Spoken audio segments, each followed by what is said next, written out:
મિત્રો, આજે આપણે ધોરણ 10ના આંકડાશાસ્ત્ર વિષયમાં મધ્યક કેવી રીતે શોધવું એની માહિતી મેળવીશું. આંકડાશાસ્ત્ર તમારે બોર્ડની પરીક્ષામાં 16 માર્કનું પૂછાય છે, જેના તમે રોકડા માર્ક મેળવી શકો. 13.1ના મધ્યકનો પહેલો દાખલો છે. વિદ્યાર્થીઓના એક સમૂહ દ્વારા તેમના પર્યાવરણ જાગૃતિ કાર્યક્રમના ભાગરૂપે એક સર્વેક્ષણ હાથ ધરવામાં આવ્યું. તેમાં તેમણે એક વિસ્તારના 20 ઘરોમાં વનસ્પતિના છોડની સંખ્યા વિશે નીચેની માહિતી એકઠી કરી ઘર દીઠ છોડની સંખ્યાનો મધ્યક શોધો. મિત્રો, હવે મધ્યક શોધવાની જે સારામાં સારી સરળમાં સરળ રીત છે એ હું તમને સમજાવું છું. મુદ્દાવાઇઝ સમજાવીશ, તમે એક વખત ધ્યાનથી જોશો અને ફરી ઘરે પ્રેક્ટિસ કરશો એટલે આ દાખલાના 3 માર્ક તમને પાક્કા મળી જશે.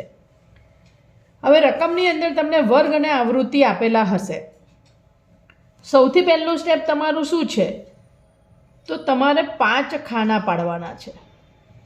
શું કરવાનું છે? 5 ખાના પાડવાના છે. કયા 5 ખાના પાડીશું? વર્ગ, નંબર 2 આવૃત્તિ, નંબર 3 મધ્ય કિંમત, નંબર 4 યુઆઈ અને નંબર 5 એફઆઈ યુઆઈ. જુઓ, વર્ગ અને આવૃત્તિ તમને રકમમાં આપેલી હશે. 5 ટોટલ ખાના પાડવાના છે. ત્રીજું ખાનું તમારું આવશે મધ્ય કિંમત, જેને આપણે એક્સઆઈ કહીએ છીએ. ચોથું ખાનું આવશે યુઆઈ, જેનું સૂત્ર છે એક્સઆઈ ઓછા એ, અને પાંચમું ખાનું આવશે એફઆઈ યુઆઈ. હવે બીજા સ્ટેપની અંદર આપણે શું કરીશું? તો બીજા સ્ટેપમાં સૌ પ્રથમ આપણે શું કરીશું? તો આવૃત્તિનો સરવાળો કરી લઈશું.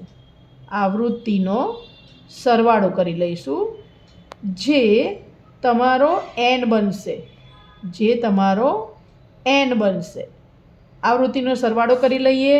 2 ને 1 3, 4 ને 5 9, 10 15 17 20ની શૂન્ય વધી પડી 2, 2 ને 20. અહીં આપણે લખી લઈશું એન બરાબર 20. ત્રીજા મુદ્દાની અંદર આપણે શું કરીશું? વર્ગ લંબાઈ શોધીશું. શું કરીશું? વર્ગ લંબાઈ શોધીશું. તો વર્ગ લંબાઈ જે છે એને આપણે શું કહીએ છીએ? એચ કહીએ છીએ. હાઈટ કહેવાય એને વર્ગ લંબાઈ. વર્ગ લંબાઈ કેવી રીતે શોધીશું? તો વર્ગ લંબાઈ શોધવાનું જે સૂત્ર છે એ શું છે? ઉર્ધ્વ સીમા ઓછા અધઃ સીમા. ઘણીવાર બાળકોને ઉર્ધ્વ સીમા અને અધઃ સીમા એવું યાદ રહેતું નથી. એટલે આપણે સહેલું કરવા શું યાદ રાખીશું? મોટી રકમમાંથી નાની રકમ આપણે બાદ કરીશું.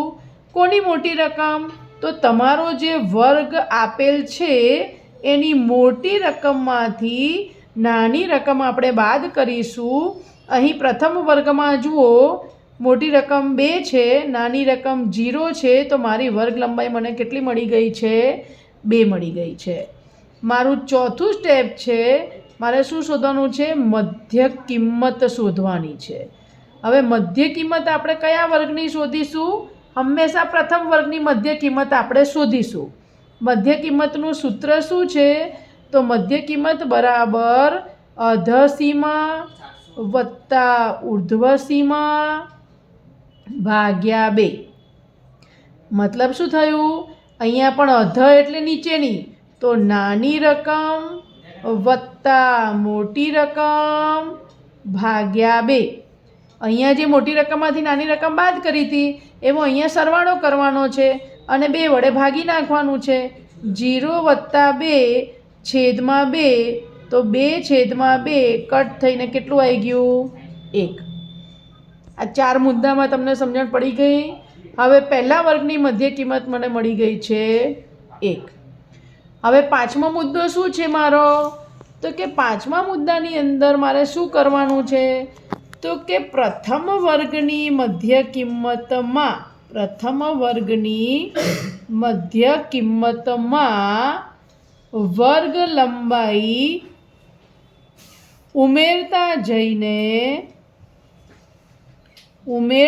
જઈને દરેક વર્ગની વર્ગની મધ્ય કિંમત લખવી. એટલે જુઓ કઈ રીતે કરીશું આપણે. પ્રથમ વર્ગની મધ્ય કિંમત 1 છે, મારી વર્ગ લંબાઈ કેટલી છે 2, તો 1માં 2 ઉમેરીએ તો કેટલા થયા 3, 3માં 2 ઉમેરીએ તો કેટલા થયા 5, 5માં 2 ઉમેર્યા તો 7, 7માં 2 ઉમેરીએ તો 9, 9માં 2 ઉમેરીએ તો 11, 11માં 2 ઉમેરીએ તો 13. મિત્રો ખાસ ધ્યાન રાખજો, અહીંયા સરખી વર્ગ લંબાઈ છે એટલે મધ્ય કિંમતમાં આપણે જે વર્ગ લંબાઈ આવે છે એ ઉમેરતા જઈએ છીએ. ઘણી વખત સરખી વર્ગ લંબાઈ ના હોય તો એમાં જુદી રીત આવે, એ આપણે આગળના વિડીયોમાં શીખીશું. હવે શું કરીશું, તો મારો છઠ્ઠો મુદ્દો શું છે, તો કે પ્રથમ વર્ગની મધ્ય કિંમતને એ ધારવાનો. શું કરવાનું, પ્રથમ વર્ગની મધ્ય કિંમતને આપણે શું ધારી લેવાનો, એ. અહીંયા રાઉન્ડ કરીને લખી નાખવાનું એ. એની સામે યુઆઈ અને એફઆઈ યુઆઈના ખાનામાં શૂન્ય મૂકી દેવાનું. જુઓ 0 0. 7મા સ્ટેપમાં શું કરીશું, યુઆઈમાં શૂન્યની નીચે 1 2 3 એમ લખતા જવું. જ્યાં સુધી આપણી પાસે અવલોકન હોય એમ આપણે લખતા જવું. જુઓ 1 2 3 4 5 અને 6. 8મું સ્ટેપ તમારું શું છે, તો કે એફઆઈ ગુણ્યા યુઆઈ કરો. પ્રશ્ન થાય એફઆઈ શું છે, તો આપણી જે આવૃત્તિ છે એને આપણે એફઆઈ કરીએ છીએ, અને આ યુઆઈ એફઆઈ ગુણ્યા યુઆઈ. જો 1 ગુણ્યા 0 0, 2 એકા 2, 1 દુ 5 તરી 15, 6 ચોક 24, 2 પંચા 10, 3 છંગ 18. જુઓ જ્યાં એક એક સિંગલ સંખ્યા હોય ત્યાં 0 લખી નાખવો. એટલે જો મેં અહીંયા આવૃત્તિમાં પણ એ રીતે જ લખ્યું હતું કે જેથી કરીને તમને સરવાળો કરવામાં કોઈ તકલીફ પડે નહીં. હવે આ એફઆઈ યુઆઈ છે એનો આપણે શું કરીશું, સરવાળો. એફઆઈ ગુણ્યા યુઆઈનો સરવાળો કરો. જે તમારો સિગ્મા એફઆઈ યુઆઈ છે, સરવાળો કરીએ. જુઓ 8 ને 4 12 ને 5 17, 19 20 અને 21નો એકડો વધી પડી 2 3 5 6 અને 7. જોજો 2 ને 2 4 ને 5 9 10 13 ને 7 20 ને 21નો એકડો વધી પડી 2 2 4 2 3 4 5 6 અને 7. આ 15 છે અહીંયા આગળ. ચાલો 71 જે આવ્યું એ તમારું શું આવ્યું, સિગ્મા એફઆઈ યુઆઈ. હવે તમારું 9મું સ્ટેપ પણ થઈ ગયું. 10મા સ્ટેપની અંદર શું કરીશું, તો હવે મધ્યકના સૂત્રમાં કિંમત મૂકીશું. હવે કિંમત મૂકતા પહેલાં આપણે શું કરવાનું, પરીક્ષામાં એક બોક્સ બનાવી અને આપણે જે કિંમત શોધી છે એ લખી લઈશું. જુઓ n કેટલા છે આપણા 20, આપણો a કેટલો છે, જુઓ અહીંયા રાઉન્ડ કરેલું જ છે આપણે 1. સિગ્મા એફઆઈ યુઆઈ કેટલા છે, તો 71, અને આપણા n કેટલા છે 20. હવે મધ્યકનું સૂત્ર શું છે, x બાર બરાબર a plus sigma FI UI છેદમાં n, જેને આપણે સિગ્મા એફઆઈ પણ કહી શકીએ, ગુણ્યા h જે આપણી વર્ગ લંબાઈ છે. આપણા આ બોક્સની અંદર hની કિંમત પણ આપણે લખીશું, જે આપણે અહીંયા શોધી હતી વર્ગ લંબાઈ. આ સૂત્રની અંદર આપણે કિંમત મૂકીશું. સિગ્માનો અર્થ શું થાય, આ બધાનો સરવાળો, એટલે એને કહેવાય સિગ્મા.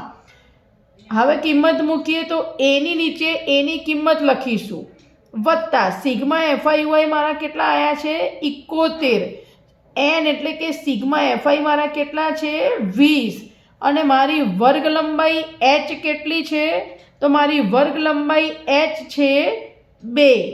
વર્ગ લંબાઈ કેટલી છે 2.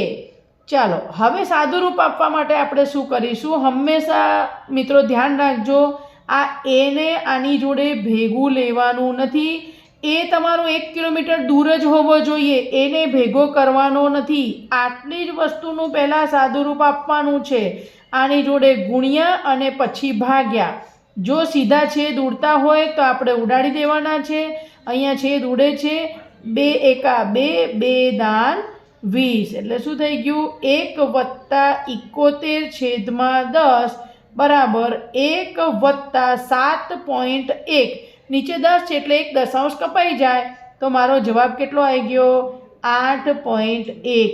પરીક્ષામાં જે પણ તમારો જવાબ આવે એને બોક્સ બનાવવાનું રાખો કે જેથી ડિસિપ્લિન લાગે, અને બોક્સ પણ વ્યવસ્થિત બનાવવાનું, ગમે તેવું બનાવવાનું નહીં. મિત્રો, આ પ્રમાણે જે મુદ્દા છે એક વખત તમે બધા લખી લો અને એના પછી બીજો દાખલો તમે જાતે પ્રયત્ન કરો, તમને ચોક્કસ આવડશે. મધ્યસ્થ, બહુલક અને બધાની ખૂટતી આવૃત્તિના વિડીયો રોજે રોજ મુકાશે, તે આપ જોતા રહેજો કે જેથી કરીને બોર્ડમાં તમે પૂરેપૂરા આ પ્રકરણના માર્ક મેળવી શકો. ખૂબ ખૂબ આભાર.